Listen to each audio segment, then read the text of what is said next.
Il y a eu loi portant révision de la Constitution et introduisant le parrainage.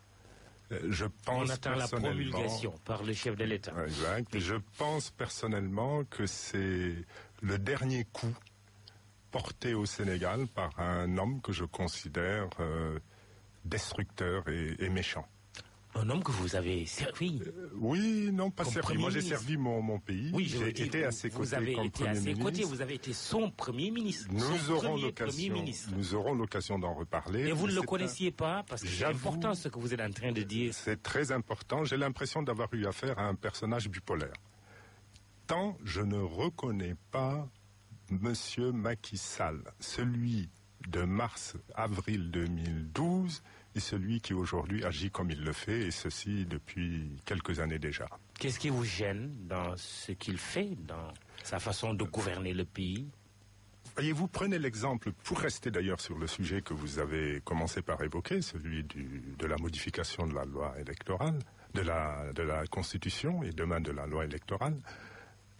Retenons ce qu'il a dit à la presse française au sortir de son audience avec le président Emmanuel Macron.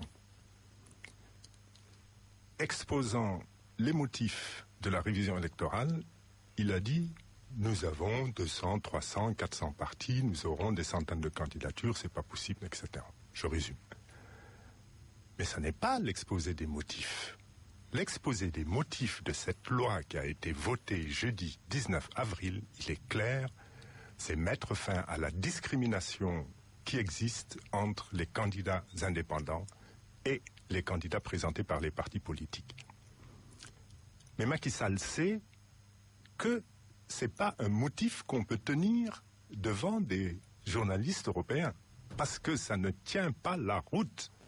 Notre propre constitution consacre la discrimination qui doit exister entre les partis qui concourent à l'expression du suffrage et les candidats indépendants. Et c'est tellement logique, c'est tellement naturel. Mais il y a des arguments pour les petits nègres sénégalais, ça c'est l'exposé des motifs de la loi, et il y a, disons, des arguments qui vont être facilement acceptés par le journaliste européen.